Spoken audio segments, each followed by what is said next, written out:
Hello, Zysas here. We're updating the tier list for the builder side at the moment. Um, this is something that I plan on doing at the end of every sector, and it was done at the end of Sector 1, and we are just going through it again. So, just a quick rundown for what we're doing for our letter grade tiers here. S is suspect, so anything up here I'm fairly confident needs a nerf. It is too powerful. Anything in A is potentially is over the curve, but not necessarily so much that it may need a nerf. It might just be propped up by something else. It could just be good against something that is very prevalent or very powerful at the moment, and it may handle its. It may just drop back as that becomes less common or that thing becomes weaker. Um, B and C would be like the balanced tiers. B would just be balanced overall. Anything that's in B, I think, is probably fine. It probably feels good, but isn't really necessarily overbearing. As opposed to C, I would say is probably clunky. Maybe it feels good sometimes, but like it's just like a little bit. It needs a little bit of love. Just something small. Normally, you don't want to be doing like big sweeping changes to something in C. Um, Big sweeping like buffs into something in C that'll probably push it over the edge. But it it's just it's probably clunky. Honestly, it probably just doesn't feel quite as fluid as it needs to. D and F are like the flip side. Anything in F is a complete failure. It doesn't really do what it needs to. Probably don't have anything that needs to go in there. I just keep it around because there's always the possibility that something just doesn't function. And that hasn't really been the case with Meet Your Maker, but there's always been some use for things. D's is like things are just a little bit too weak. The They probably have some uses that are valuable, both like functionally useful, but also maybe kind of interesting. But um, like it, something in D probably takes a lot of work to get working, um, and doesn't like provide a big enough payoff for that. So anyway, with that said, let's get started. I'm going to start with the guards because the assassin's the newest one and because that puts us in alphabetical order to start with. Let's go over to assassin and I'm going to put it in B. Um, Honestly, the assassin's very similar to the warmonger, and I think the warmonger was B in the previous tier list. It's very good at sneaking kills. There's a lot of like fun things you can do with the assassin, but it's not like super powerful either. It's like it because it is limited by melee is fairly noticeable even at a range, even with the invisibility. And just has bad armor. Like if it had a full armor set, I would bump this up to A or even S. But the fact that its armor is such a small amount of its body and it's so tall, which means it's really hard to miss in a corridor most of the time. Um, and by miss, I mean with a weapon, not. It's obviously easier to not see it because they are invisible. But yeah, I just think it's at the level that Warmonger was at. It's like has some trade-offs. Obviously, it's better at ambush setups where the player is not expected to see them, but it's also worse at more traditional setups where they're like charging at you, um, which the Warmonger's still pretty good at. So yeah, I think it just like it takes over some of the categories, and although it also does cost a little bit more, it's a little bit better at those categories. But yeah, it costs a little bit more to um, balance that. It seems like a very good include, very balanced. I think it's yeah, a well designed inclusion, honestly. The next guard is the Cannonback. Nothing's changed with the Cannonback. I'm still putting it in A. There are more problematic things out there. I don't think Cannonbacks are the most problematic thing out there. I think it's the reason that it kind of continues to exist in A is the fact that explosions don't have a lot of good answers, and because explosives don't have a lot of good answers, it just kind of sits there. It also doesn't help that it has full armor, despite the fact that it has a ridiculous range, particularly with optical implants. Um, and it can just snipe because of the physics on the cannonball. It just kind of like snipes people all the time. So it can maintain its A spot. It hasn't had any nerfs, so that kind of makes sense to me. Next up, we have the Enforcer. Enforcer's next. Yep. I'm actually dropping the Enforcer.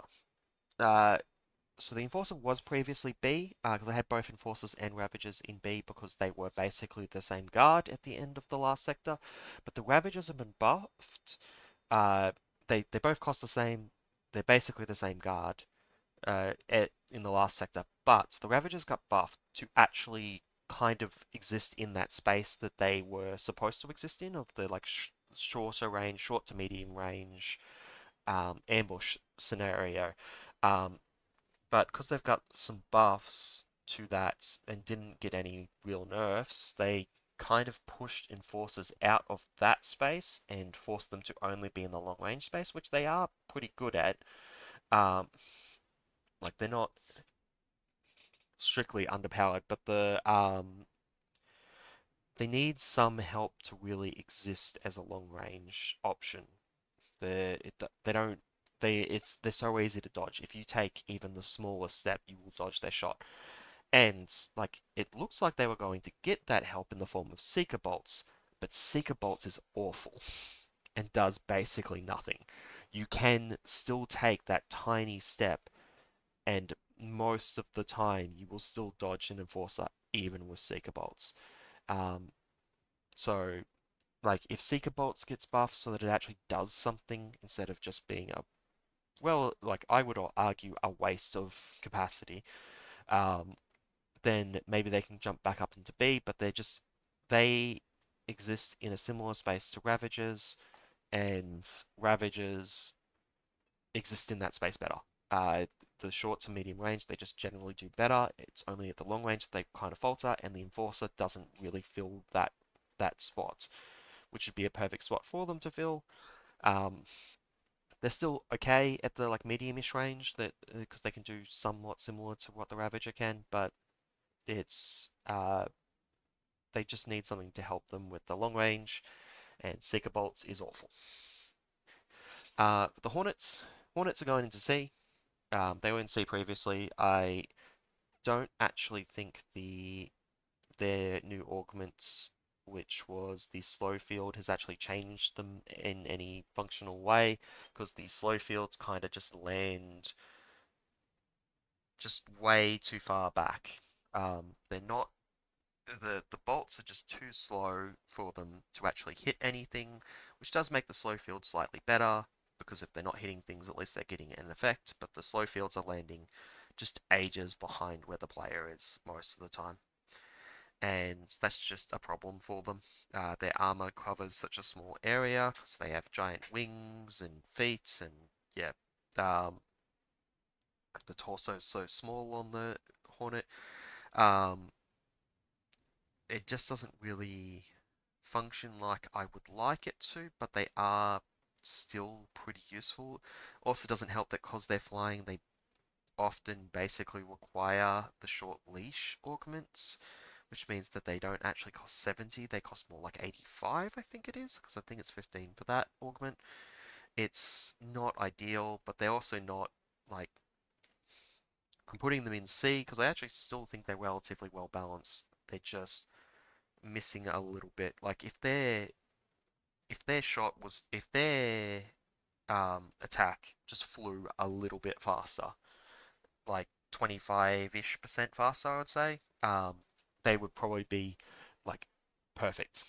But I don't think we're there yet. I think they're just missing something small. Um, uh, some small change I think could put them over. Like even like a good an augment that works perfectly somehow could possibly knock push them up, but we will see. Uh, also Kennebec did get an augment too, but it's not really impactful to anything. Um, it just means that you don't have to kill them as melee sometimes. You can just walk past them. Warmongers, they're going back in B. Um, I They still do everything that they used to do. The assassin does some of those things slightly better, but the assassin is also slightly more expensive, so it's a trade-off. It 100% I think it's a side grade for those situations, and for the other situations where you're using like a horde of them or something, the warmonger's generally better, and like even when you are using a horde, it is kind of funny to put like a few warmongers and then an assassin behind them because the assassins attack from a longer range. Whatever, not the point right now.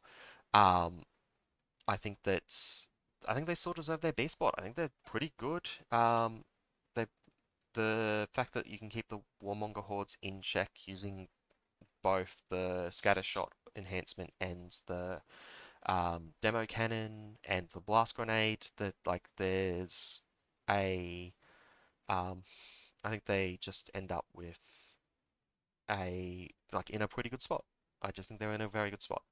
Similar with Ravager, the changes made to Ravagers where um, they now they've reshaped their attack pattern again. So now originally it was like a big fan that went all over the place, and it was basically impossible to dodge horizontally, which was super awkward because once you got close enough, pretty much anything that would approach them would be pretty much horizontal. Um, the So then they swapped that to that circle pattern, which had no spread whatsoever, but now it's kind of like I want to say like a football. Um, but people are going to think I am thinking gridiron, but actually just AFL uses the same um, egg design. Uh, yeah, so it's kind of like more circular towards the center, but it like goes out to like a point at the ends. Um, and yeah, for Ravagers, that means that you can't really dodge side to side in small amounts, but if you do big amounts, you can dodge them to the left or right, which is a much better spot for them to be in. So you either have to be moving up and down relatively fast, but nowhere near as fast as you need to go left or right, or moving left to right very quickly in order to dodge them. And I think that puts them into a spot that's quite nice. They still have their really fast attack pattern. They're limited in range, but the the range is relatively far. It's like 7, 8 blocks or something. It's not so much or so little that I think they're worth dropping. They have a very good pattern of attacks, and so I think that they deserve the B spot. Okay, 4 traps. Let's start with is that the Impaler or the Bolt Shot? That's the Bolt Shot. Bolt Shot I'm still putting in D. Uh, it is so very hard to use. It is countered by too many things. It is hard countered by the Fury's Edge. Like it is completely useless against the Fury's Edge. If you turn on Relentless, it becomes dodgeable. If you turn on Hunter, there's a lot of times you can actually abuse the Hunter um, AI to actually create an area where you are safe, even though you shouldn't normally be. It's fairly slow to attack. It's fairly easy to dodge. It only covers a straight area, so it's only really good in corridors. It's fairly limited. Hunter is slightly better. This is where I had it last time. I think it's still the same. I don't. There's been no buffs or changes really to bolt shots, so I don't see any reason in moving it. For bomb traps, we are going to put them in B. Um, I do think these are the highest like skill ceiling trap. There's a lot of things you can do with it, but there's also a lot of ways to beat it. Um, if you start putting it up higher so you can do more splitter shenanigans to cover a wider area, then you end up making it weaker to players going up to where the bomb trap is, which is normally the safest spot. And if you don't do that, then it's easier for players to dodge it by just going forward or backward. Although with bomb traps, every bomb trap is different depending on how it's set up, so it could entirely change based off what the builder did. So it's I think that's a good spot for it to be in. There's almost always a way to beat a bomb trap without requiring something that directly counters it, which the only thing that really directly counters it is the arc barrier. But you just don't. You can always find a way around it, and part of that is just comes down to the fact that they also destroy other traps. So you can't put them. You can't like densely pack them in an area and have that be a constant issue. Oh, and the fact that they don't reset. Corrosion cubes. Corrosion cubes got a spontaneous mod. It was ridiculously overpowered initially. I still think it's it's pretty problematic though. I think uh it's nowhere near as bad as it was. I just think that there are some things that it does that can be a little problematic, particularly if you like stack them. So if you have like the roof above the player is a corrosion cube, space, another corrosion cube, space, another corrosion cube. You could have three corrosion cubes that can all fire spontaneous splatters directly on the space that the radar is on. Uh, and the one like in front of and like the two in front of them will also be getting two corrosion cubes constantly throwing splashes on, which counteracts some of the nerfs that were given to it, so that there's still more um, acid on the ground than there would be with just like a single one. I think with a single one, it's fine at this point. I don't actually think that's a problem. It's only when you start stacking them that it becomes a problem. Um, and like options to fix that, like they could reduce the range at which it detects the player, which would be funny, but would ruin some of the more ingenious style stuff that you can do with it that I think I would like to keep in the game. Um, Alternatively, I think one of the best things that could possibly happen would be if a splatter goes into a corrosion cube, it like ends at that corrosion cube because it's gone back into the field that it has fallen out of, and like gets absorbed into the other corrosion cube. I think that would be perfect and would create for some like fun like visuals you could do by like creating like a fountain where you like use spontaneous to shoot acid out into another corrosion cube and just have it like fly across an area. And I think that would be fun. Not functional, but you know, purely aesthetic.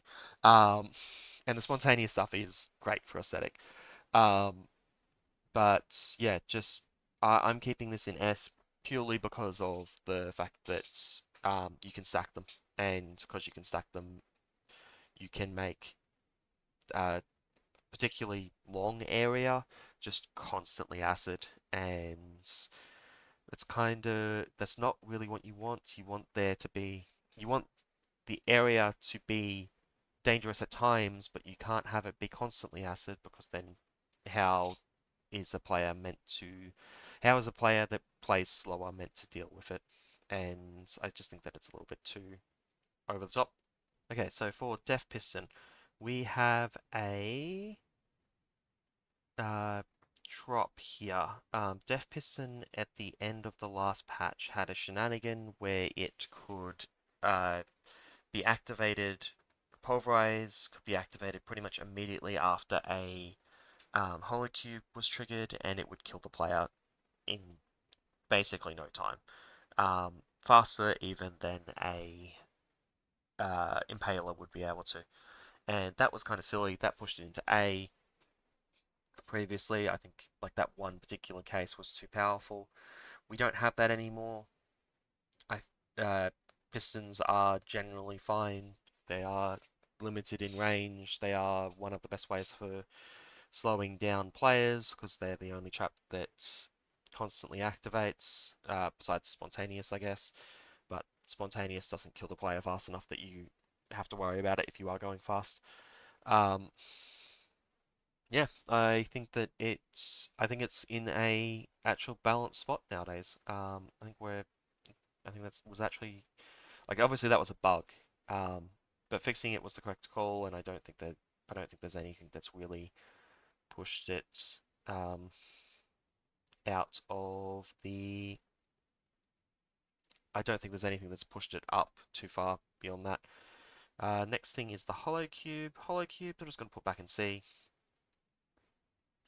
Um, I think they're pretty good, but there's just some like weird wonkiness with trap activations and whatnot, and timings, and it doesn't always work like you want it to. There's a lot of like ingenious stuff you can do with hollow cubes, but um, they're because they've got no danger on their own, no capacity for that, and they are the they are fairly noticeable just in general. You have to be building near bedrock for them to not be seen. Uh, can be defeated with the grappling hook if you really wanted to block them. There's a lot of things going on with them, and they give away that there's a trap there too easily, I think, a lot of the time. I still think they're pretty good, just not quite. I think there could be something that could be done. Even something small, like if they stayed there if you shot them, particularly if you shot them with the grappling hook. I don't know why that one works. That one's the silliest for me. Or if maybe they didn't trigger lunge, like you couldn't lunge at them, you had to lunge at the trap behind them, which I would like as a buff to melee, just in general, because I hate lunging at hollow cubes. Every time it happens, it kills me. It's the worst. Um, anyway, let's just move on for that. I've said all this before, because they're not moving. There hasn't been any changes to them. As for Impalers, I think Impalers are still the worst and best trap in the game. Um, they have the worst range. They fire only like 0.25 seconds faster than anything else, and they only hit the block directly in front of them. They have some like interesting shenanigans you can do with mods, but they because their 1 second activation time means you can literally just walk over them without any buffs.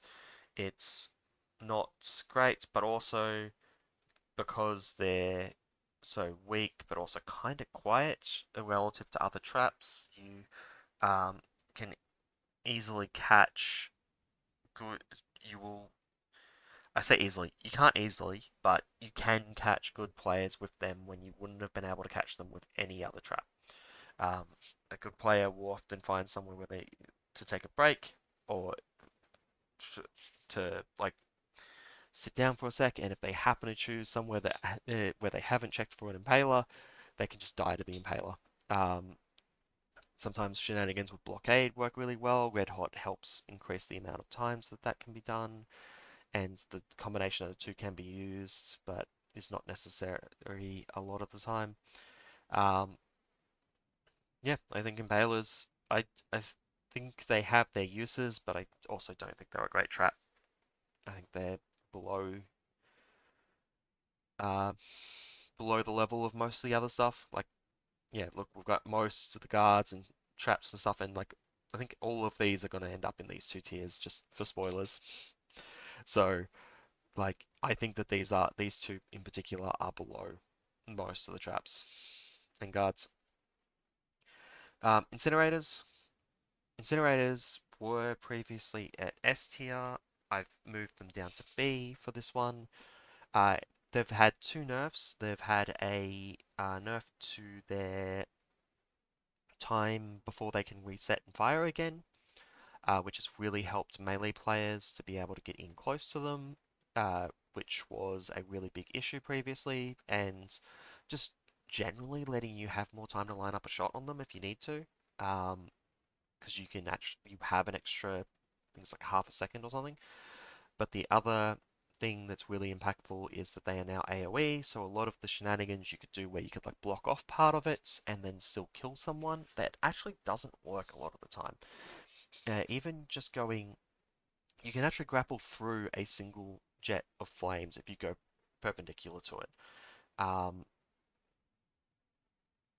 and by single jet, I mean like a full incinerator, not just like one piece. It can cause issues, and zero point 0.5 seconds is not a particularly long time. Um, the average human reaction time is about 250 milliseconds, and it's only 500. So you've got only um, you know, your reaction time and then another 250 milliseconds, like quarter of a second to actually get out of the jet, which quarter of a second is not enough time to get it to go a full block most of the time. So I think it worked. I think they still work. I still think they're pretty good, and they still feel pretty good. It's just they're nowhere near as good as they were, and that's deserved. Like it, they they definitely deserved to be reduced a bit. What do we got next? We have that's the Iron Claw. Yeah, Iron Claw. That's the Iron Claw because that's the Sentry Beam. Iron Claw I'm putting in B. They got a really big buff. It was a buff to how fast they activate. They went to zero point 0.7 seconds. They used to be 1.25 like most other traps. They're now faster than Impalers, which means that while they don't kill, actually uh, they really impact movement and very quickly.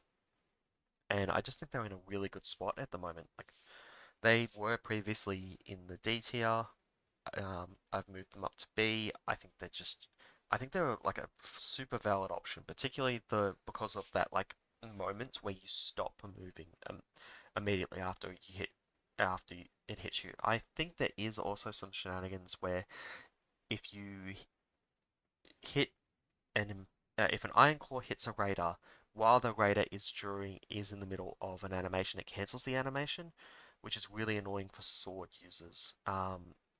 It's not like a big deal, but the you can actually lock sword use. You can actually sometimes just get a sword user that should have got the hit off with their sword on the Iron Claw, but um, was just like off by like tiny fractions of a second. But anyway, that is the Iron Claw. I think they just like I think that was a huge buff, and it's very impactful, and I think it's just made Iron Claws like a perfectly legit trap. Plasma Sentinels, I think, are actually weaker than they were.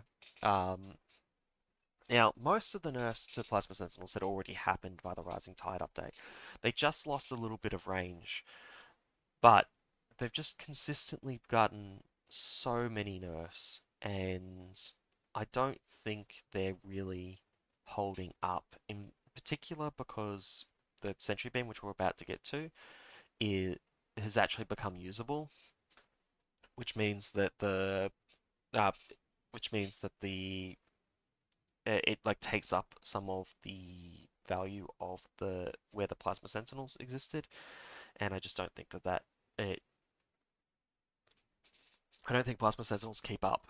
Um, they're still okay. They still work pretty well, particularly in large numbers. They can create some really dangerous situations, but um, it's probably better for the game to just leave them here for a little bit so that they can um, not be dominant for a little bit because they are a main complaints that a lot of new players have on the game is the Plasma Sentinel spam. So just like they can just chill in the not quite not quite bad range, but not really. Yeah, they're just like a little clunky at this point. I and the plasma novas are completely useless, but yeah, the overall, I think that they're still okay. It's just not. Um,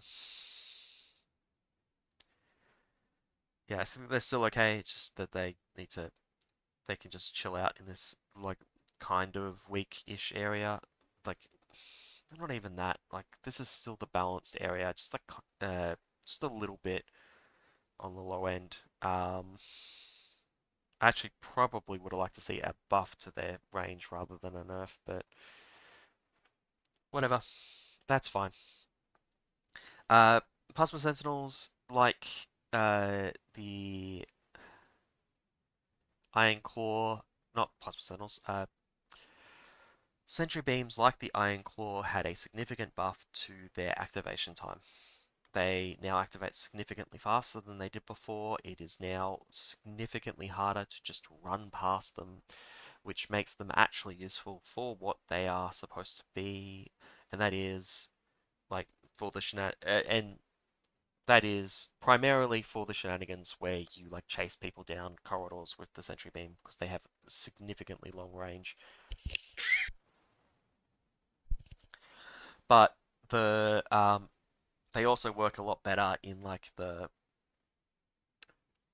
rooms. They still destroy traps, so there's still a lot of like downsides and whatnot, and there's some shenanigans you can do where you get them to line up properly. Um, but like burst beam in particular, it can be used in like an open setup now. I I just think it's a lot better than it was. Just a lot better than it was, and I think it's good enough to just. I don't think it's overpowered though, so that's why it's sitting in B. So as you can see from the tier list here, I actually think that the builder options are kind of balanced at the moment. We've actually had a lot more buffs than we've had nerfs, I feel. Like the last two in the B got buffed. I guess technically the piston was just a bug fix. Whereas the only things that have really been nerfed, oh no, I guess it's about the same. Um, Ravager got buffed, Enforcers dropped down, but it didn't get any changes. Um, Incinerator got nerfed, and like Sentry Beam, and the Plasma Sentinel had a relatively small nerf, but enough that I think it dropped a tier. Because it'd been hit so many times before. So we had like one small nerf, a couple like moderate nerfs, two huge buffs, and like a moderate buff. And maybe not even that. That might be a slight. Maybe maybe I wouldn't even describe that as moderate, honestly. Um, and then this just jumping across the entire thing because the new mod is so good. Um, yeah, so I think we're actually in a really good spot when it comes to builder options at the moment. There's a lot of things you can do, um, and it's unfortunate that so much of it that so many people just focus on the spontaneous thing because I think a lot of these make for some really interesting um, play patterns. But anyway, that's it for this sector. For the tier list for this sector, I there will be a radar and a biolink video that will go out alongside this, and then yeah, we'll update this again next sector once that is almost completed. Until next time.